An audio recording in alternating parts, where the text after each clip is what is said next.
The envelope arrived on a Tuesday morning, tucked beneath the flower delivery like it had been waiting for the exact moment I would be too busy to think. Heavy cream paper. A wax seal the color of old blood. My name written in a hand that belonged to another century. Miss Amara, Whitlock. Requested with pleasure, at the private dinner of Mr. Maddox Bellamy. Saturday, 8 o'clock. The Bellamy residence on Ashford Hill. I set it down between a tray of unset ganache and my second cup of coffee, and I laughed out loud in an empty kitchen. Because everyone in this city knew what the Bellamy name meant.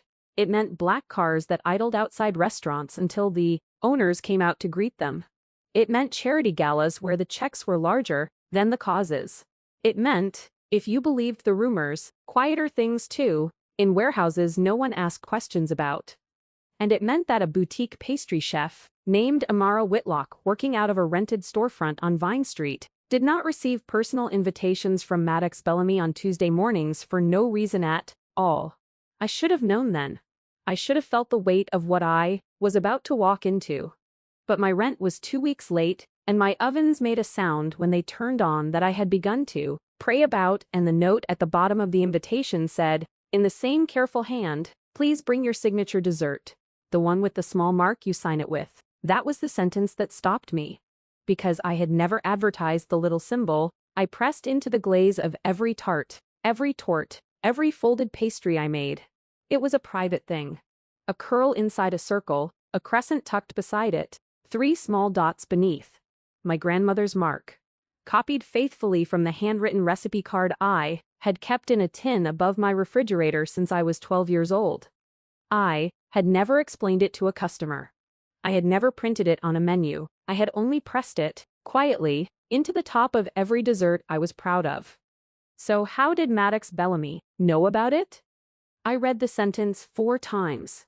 I turned the cream paper over. I looked at the seal, at the pressed initials curled inside a fleur, at the way the ink of my name sat on the page like the writer had known exactly how to spell it. I walked to the tin above my refrigerator, took out the recipe card, and held it beside the invitation as though the paper might explain itself. It did not. But the 2 objects, together on my flour-dusted counter, made a small shape in my chest I did not have a word for yet. That is the question I carried with me for the next 4 days. That is, the question that walked me into the Bellamy residence on Saturday night, holding a white bakery box against my chest like it was the only shield I had.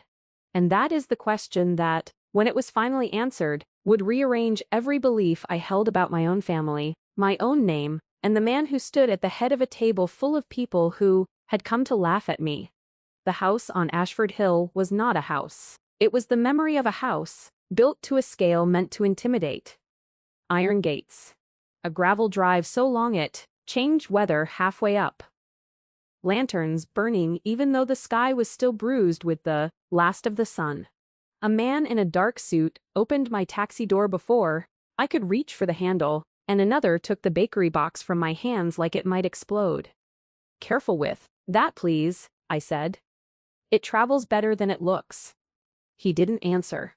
He carried it up, the steps ahead of me, and I followed with my heels sinking into the gravel and my heart doing something inadvisable in my chest. Inside, the foyer smelled like beeswax and lilies and old money. A tall woman was already waiting for me at the foot of the stairs, in a gown the color of wet slate, pearls at her throat, a smile that had been arranged in front of a mirror. Genevieve Bellamy. I recognized her from a society column. She was 56, and she wore it like a weapon. "Miss Whitlock," she said, "how brave of you to come." "Brave," I repeated, because I could not think of a polite response to a word that had no place in the sentence. She tilted her head. "Well, my brother's little gatherings can be particular." She let the words sit. "Come in. Dinner will begin shortly." I understood then, walking behind her under a chandelier that dripped light like something living, that I had walked into a room that had already been laughing about me before I arrived. I could feel it in the way the men in the dining room turned their heads when I entered. In the small pause before conversation resumed. In Roland, Bellamy the cousin, 43 and polished within an inch of his life, who lifted his glass to me as though toasting a joke I could not yet hear. "Ah," he said. "The pastry chef. You brought your box." "I did." "I hope you don't mind serving it yourself," he said. "It's the theme of the evening." Very rustic. There were 7 people at the table.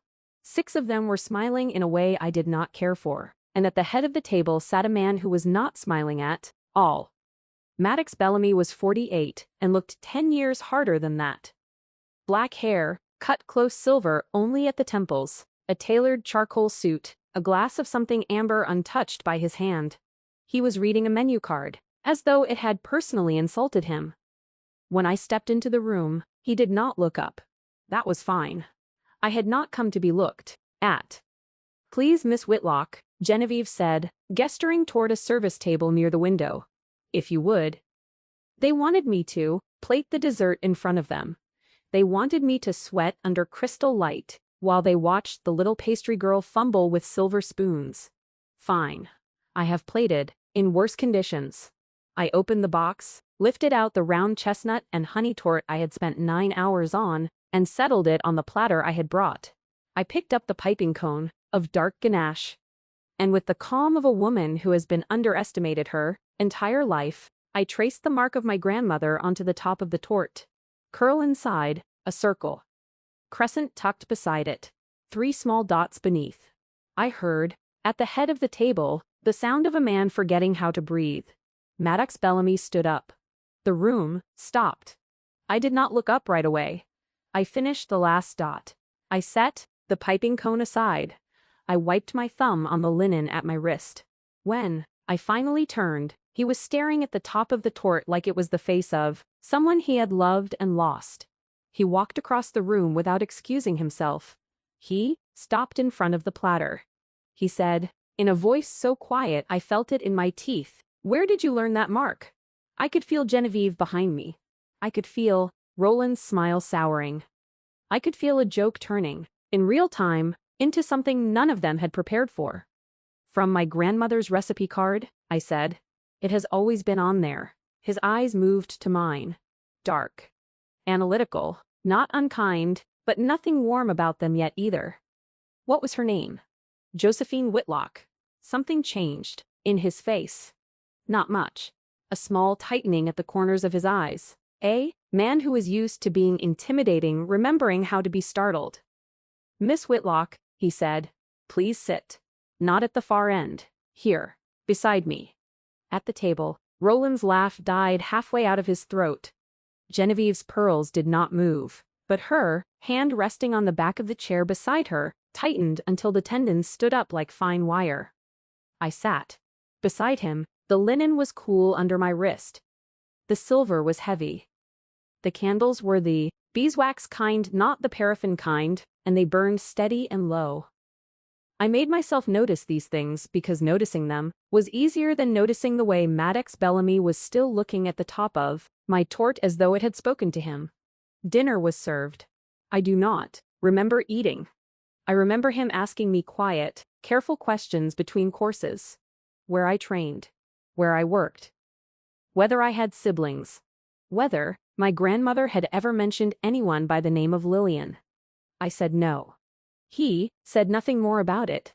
But every time I answered, some part of his shoulders eased, and some part of his sister's tightened, and by the time dessert was served, the 7 of them at that table were sitting in a room that had entirely rearranged itself around me, and I could not, for the life of me, tell you why. At the door, as I was leaving, he pressed a card into my palm. "Would you bring your recipe card here tomorrow?" he said. Not the copy. The original. I felt the tin above my refrigerator like it was in the room with me. "Why?" I asked. He looked at me for a long moment. There was something in his face I could not read. It looked unbelievably like grief. "Because I have not seen that mark," he said, "since I was 6 years old. I drove home with the taste of chestnut and honey and old wine on my tongue and a bakery box empty on the seat beside me, and I understood 2 things very clearly. The first was that the dinner had been a joke. Genevieve, Roland, the others. They had brought me there to laugh at me. I had known it the moment I saw the amusement on Roland's mouth. The second was that the joke had gone catastrophically wrong for them. Because whatever they had expected to happen when Maddox, Bellamy saw me, it was not this. I did not sleep that night.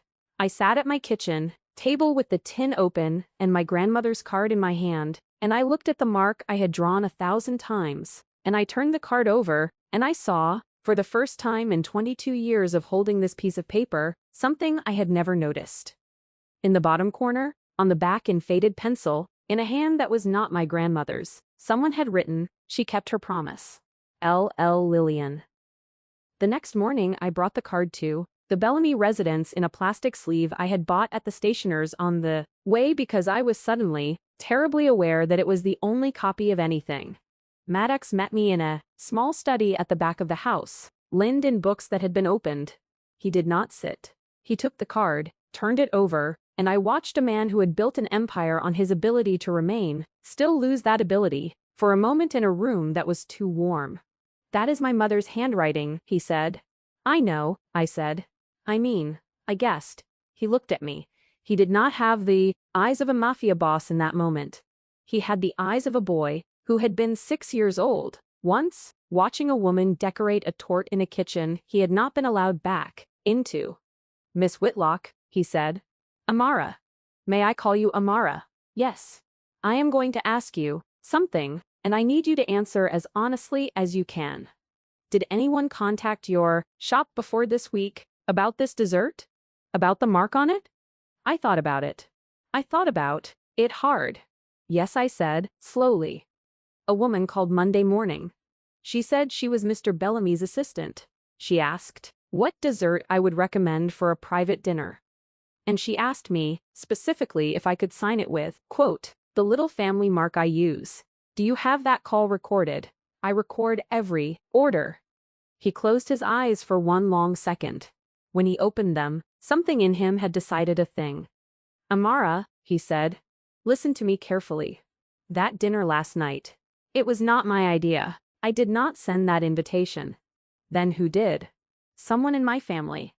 Someone who knew that if I saw that mark on a dessert, I would not walk out of the room.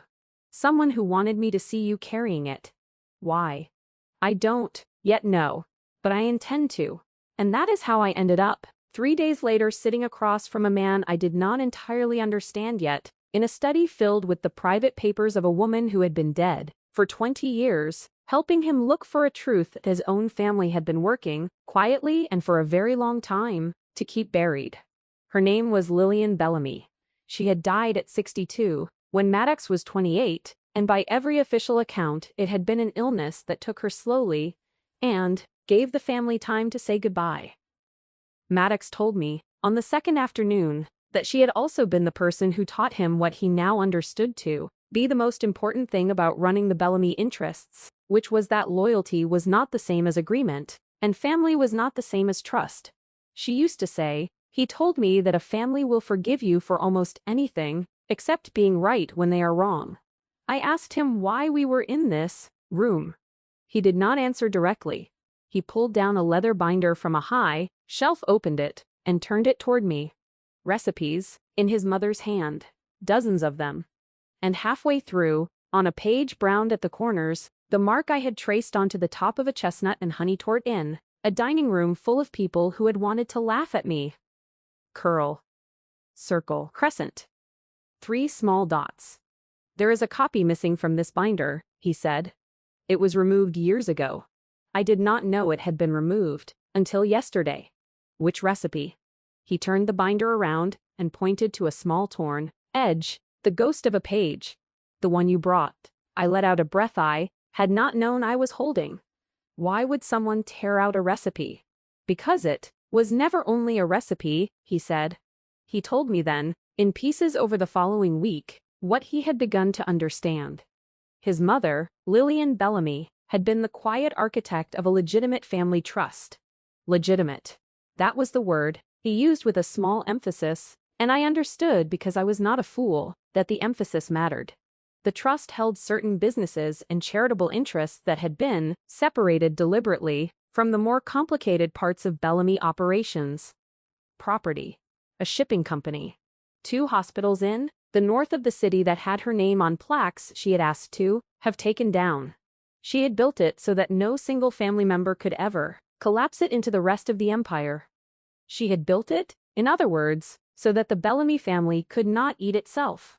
And someone had been trying, for at least the last 12 years, to undo it. By the end of that week, I had also learned something else.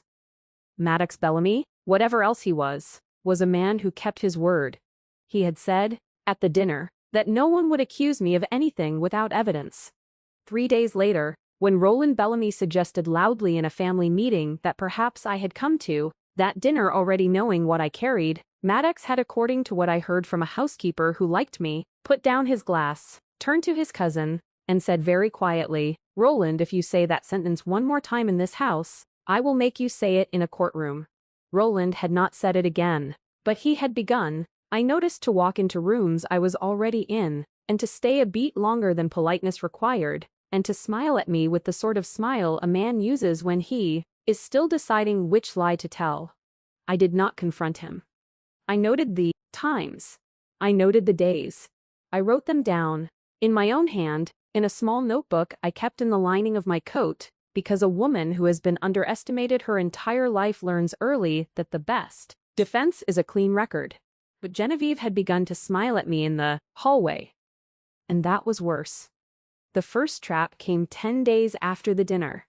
I was working in the Bellamy kitchen, at Maddox's request, testing whether I could recreate the exact interior of the original tort, when a housekeeper approached me with a folder under her arm and asked if it was mine. She said she had found it beside the coat I had hung in the small pantry. Inside were 3 pages of Bellamy internal correspondence, confidential, financial, and on the top corner of the first page, in blue ink, someone had written a note to me. Amara, as discussed. Keep these safe. I stared at the folder. I stared at the note, and then I laughed, one short laugh, because whoever had done this had made a mistake. The date at the top of the memo was written month, day, year with a slash. I write dates the European way, day.month.year. Anyone who had ever seen my order book, my invoices, my shopping lists, knew this. Whoever had left this folder in the pantry did not know me at all, and had not bothered to fake the note in a hand that even loosely resembled mine. I brought the folder to Maddox in his study before the housekeeper could file her report, and I told him what I had seen, and I set the folder on his desk with the note face up and said, "I did not write this." He looked at the folder. He looked at me. He said, "I know." He said it so quickly that I felt something small and steadying settle behind my ribs. "Amara," he said, "this is going to get worse before it gets better." I said, "I did not come here to be careful." He almost smiled. That night, I could not sleep again, and I did what I had done as a child when something did not add up. I wrote it out. I sat at my kitchen table with the tin open again, and I laid out everything I knew. The invitation. The call to my shop asking specifically for the mark. The mark itself. The note on the back of the card. She kept her promise. The missing recipe in Lillian's binder. The trust. The folder in the pantry. Someone in the Bellamy family had known about my grandmother's recipe before that dinner. Someone had wanted Maddox to see it. Someone had wanted me in that house holding that mark in front of him. Not for the joke Genevieve and Roland believed they were playing, for something else. Something quieter. Something that used the joke as its cover. And that meant someone in the Bellamy family had known about my grandmother. I set down my pen. I went to see my Aunt Clara the next morning. Aunt Clara was 60, my grandmother's only surviving sister, and lived alone in a small house on the edge of the city with 3 cats and a stubborn set of opinions. She poured me tea before I had finished, sitting down.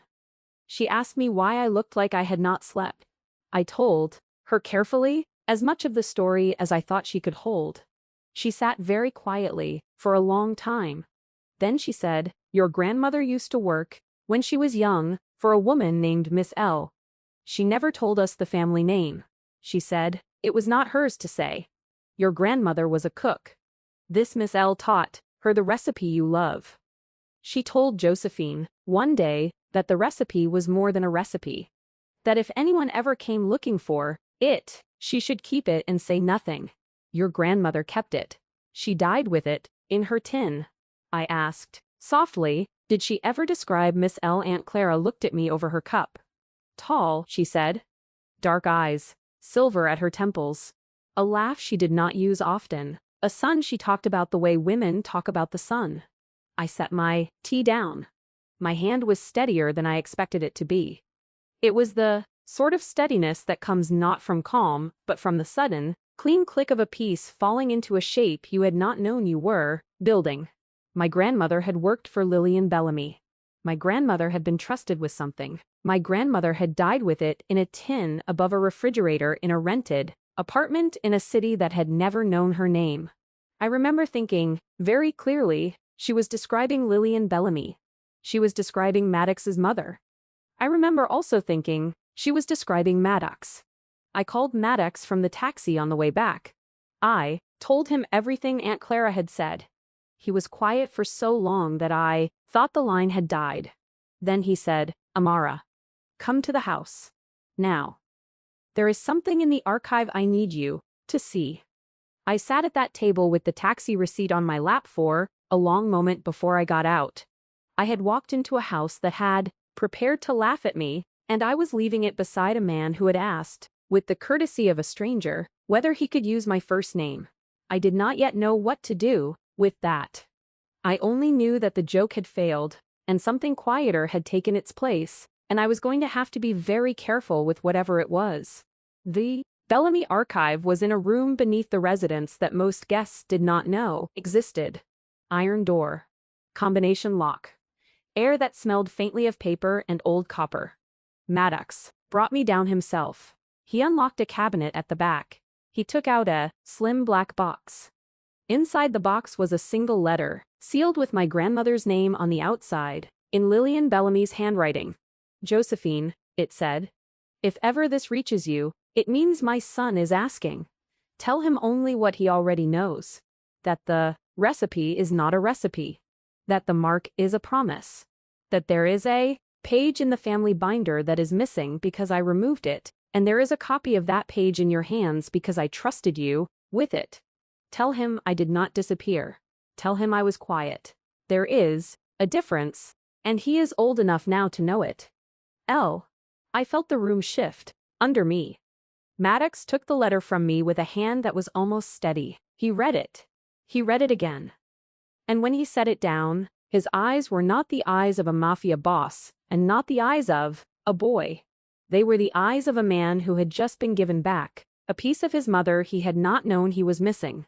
She did not disappear, he said. She was quiet. Yes, I said. There is a difference. Yes. He looked at me. He said, Amara, if I asked you to help me finish something my mother started, would you? I said, I already am. The trap I had walked around 10 days before was not the last one. The second came a week later, when a bank deposit appeared in an account tied loosely to my bakery, and the sum was large enough to look like a payoff and small enough to be plausible. It was accompanied, conveniently, by a wire notation that referenced a Bellamy shell company. I received the notice on a Monday. By Monday afternoon, a version of that same paperwork had appeared on Genevieve Bellamy's desk, and she was already on the phone with a lawyer. I found the inconsistency in the transfer within an hour. The account number was mine. The originating routing number belonged to a bank that had merged 3 years ago and no longer issued transfers under that code. The wire was a forgery, and a lazy one, because whoever built it had not bothered to check whether the routing number would survive a 5-minute look at a public database. I took my proof to Maddox. I took it with a steadiness I did not feel. I said, before I showed him the papers, Maddox, I want to be clear about something. I am not here to be protected. I am here to be right. He looked at me for a long moment. He said, I know. I said, then look. He looked. That afternoon, he confronted Genevieve in the front sitting room with the papers in his hand. I was not there. Amara, he had told me, this part is mine. I sat in the small library and I heard, through two walls, his voice go from level to cold to a place I had not heard yet. I heard Genevieve's voice rise once, then break, then quiet. I did not know then, and I do not entirely know now, what he said to her. But she left the house that evening, and she did not come back. Then, on the 23rd day after the dinner, something happened that almost broke me. It was small. It was Maddox's face, across a table, when someone brought him a piece of paper and he read it and did not, for the first time since I had known him, look up at me right away. The paper, I found out later, was a photocopy. It showed an old bakery invoice. It appeared to show my grandmother receiving a payment from a Bellamy account in the last year of her life. It was almost certainly fake, but it was very good. And for one long minute, in that room, I watched Maddox Bellamy sit with the possibility that I had known more than I had said. He looked up finally. His eyes met mine. He said, "Amara, did your grandmother ever accept money from my family?" I said, "Not that I know of." "And if she did, she never told me." He nodded slowly. He set the paper down. He said, "All right." I said, "All right." But something small in the room had cooled, not against me, against the possibility of me. And I had promised myself, the day I opened that invitation on a Tuesday morning in a rented kitchen on Vine Street, that I would not beg any man for the benefit of the doubt. So I stood up. I said, "Maddox, I am going home tonight. I am not angry. I am asking you to look at that paper the way you would look at any other paper. And when you are done, if you still need to ask me that question, you can ask me again, but you will not ask it twice." He stood as, "Well," he said, "Amara." I said, "Tomorrow." I left. I walked out of that room with my back straight and my hands not shaking and my pulse in my ears like a second heartbeat. I did not cry in the car. I did not cry in the elevator. I cried, briefly standing at my kitchen counter with the tin still open from the night before, and then I stopped, because tears were not evidence, and I had come this far on evidence. I did not sleep. I sat at my kitchen table with the tin open, one more time, and I looked at the card, and I turned it over, and I looked at the words. She kept her promise. L. And underneath, in even smaller pencil, in the same hand, a line I had never truly read, only understood in retrospect, a phrase that made no sense to a girl who inherited a recipe card at 12 years old and had since then only seen it as her grandmother's love in ink. The garden remembers what the house forgets. I read it 3 times. It was a sentence, not a signature. It was a key. At 6 the next morning, I called Maddox. I said, "Meet me at the house. I have something." He was waiting in the study when I arrived. I set the card on the desk between us and I pointed to the phrase and I said, "Have you ever heard this before?" He read it. His face did something I will not forget. He walked, without answering me, to the far wall of the study, to a shelf of books that had not been dusted in a very long time, and he pulled down a small leather journal I had not seen before. He opened it. He turned pages until he found what he was looking for. He set the journal beside my card. The same sentence. Same hand. His mother's, this time, deeper into a private diary she had kept in the last 2 years of her life. The garden remembers what the house forgets. She wrote it 3 times, he said. Once here. Once in a letter to her lawyer, which I only found last month.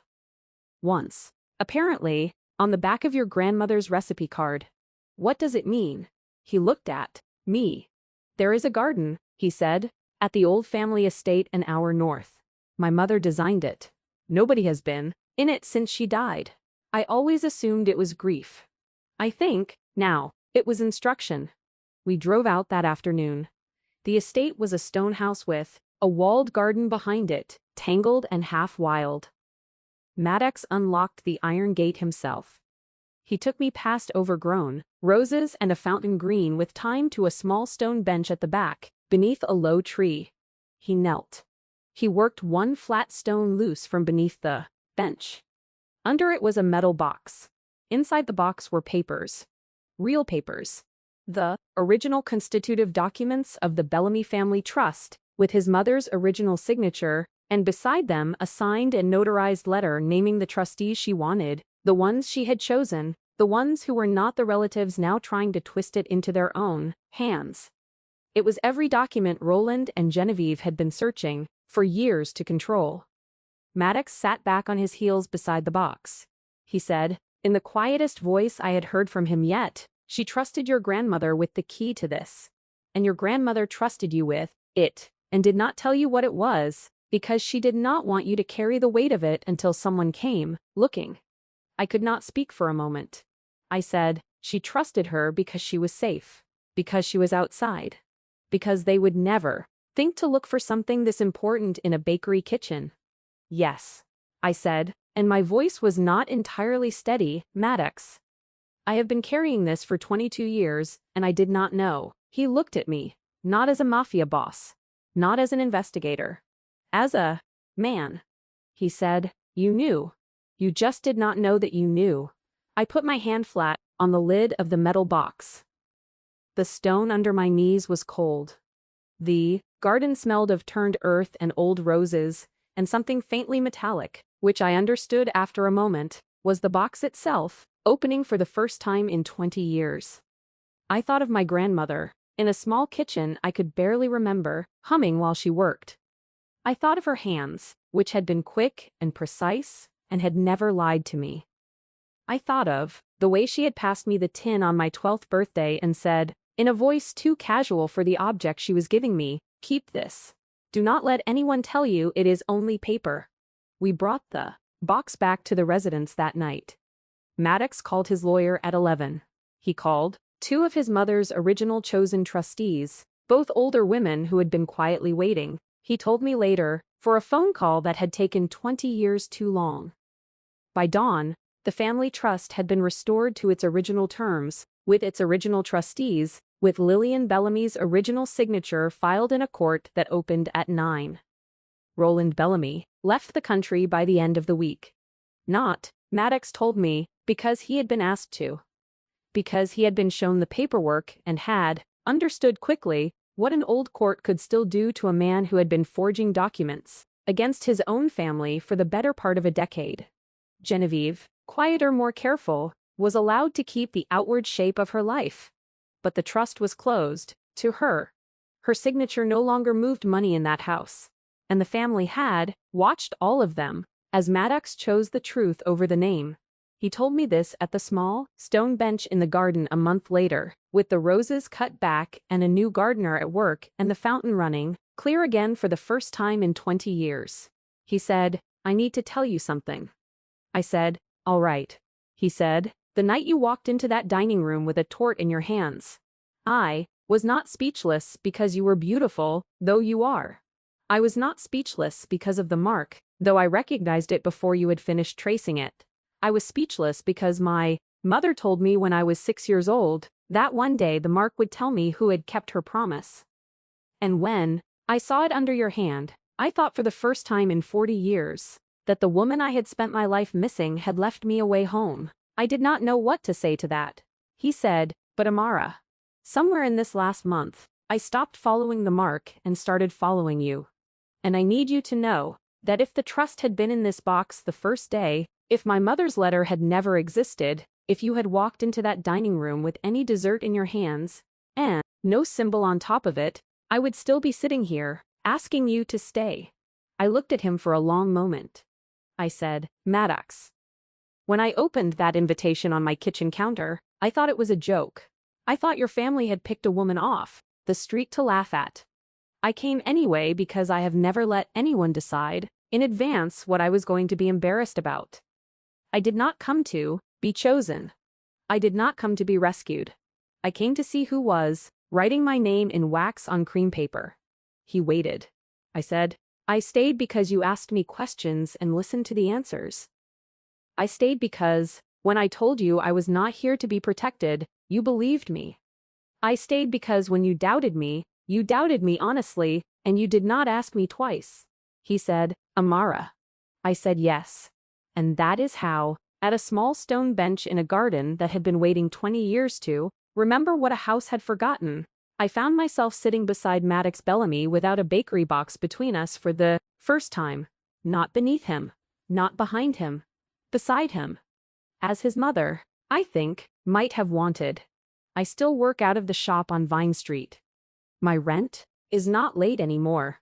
My ovens have been replaced. I press the same mark, still, into the top of every dessert I am proud of. Curl inside a circle. Crescent tucked beside it. 3 small dots beneath.